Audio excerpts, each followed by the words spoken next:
Hello. Oh, hold on. Actually, I gotta charge my phone a little bit. But hello, everyone. Welcome back to another video. Welcome back to another video. I told y'all I will do gameplay next video, which I didn't. I probably didn't see that, but I forgot to. But I will be doing gameplay next video because I have a trilogy I want to keep doing. I want to do this all.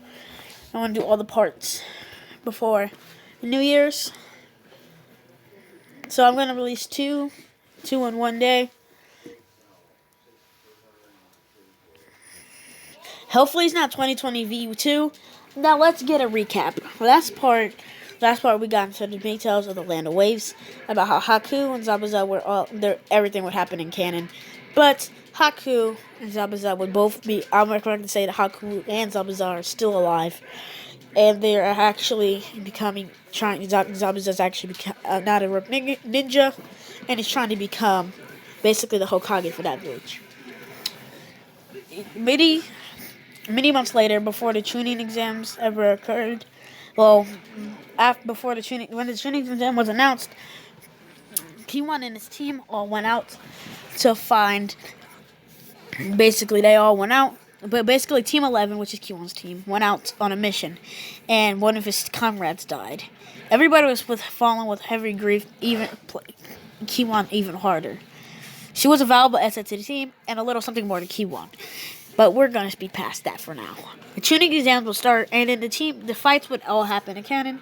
But instead of, I wanted to change his name again. I'm sorry, but his name's gonna be Kane, because I just found that name cool.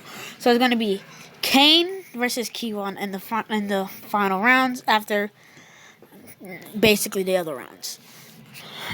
Then they would both fight. Then Kiwon would tell him that he's not going to hold anything back. And Kane said he will not hold anything back either. And he's going to defeat him.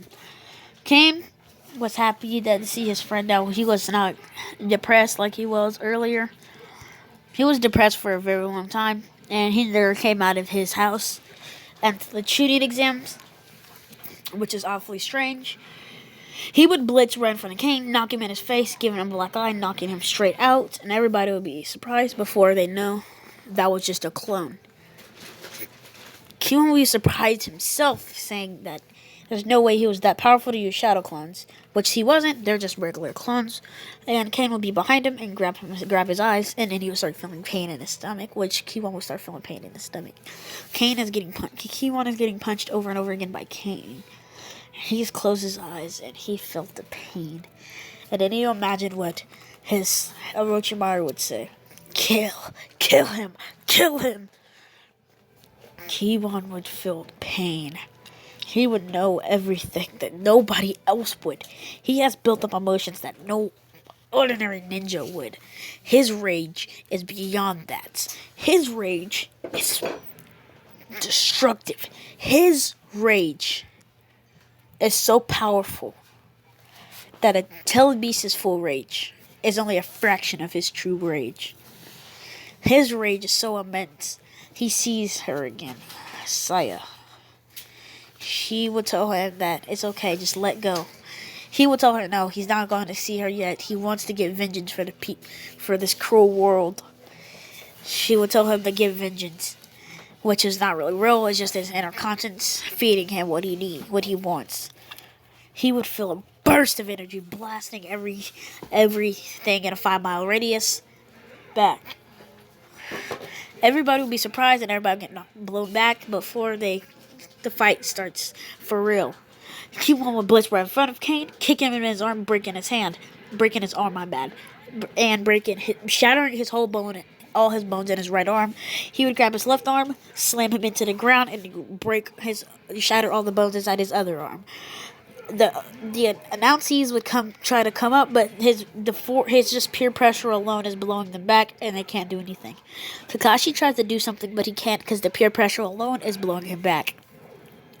He starts beating on him and hitting him in his face, slowly knocking him out until his sensei says, "Keep on," and then he stops, looks back, and then he looks at his hands, seeing them full of his Kane's blood, seeing that the creases in his hand are just filled with his blood.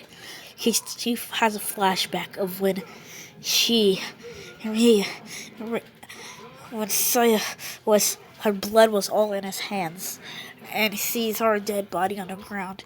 He feels the same emotion, but this time he has a better cause. His right eye begins to morph into a Mangekyo Sharingan once again. He would summon a snake, and the snake would be followed by thousands of snakes and some of Orochimaru's goons and Orochimaru himself. Then Kima will jump on a snake and say, "The Konoha crushing has begun."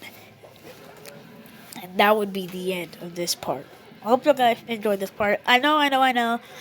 The Gaara versus Sasuke fight never happened, but Gaara would still go to Rampage, and Sasuke would not be had the curse mark in his time. Well, he would, but he would, but with Team 7, he wouldn't know that. So I'll see y'all guys in the next part, which will be coming out pretty soon. I know this is a short part, but the next part will be really long, and I promise you, it's not going to be that. It's going to be way longer than this one. Probably even the longest one if I ever did, but who knows.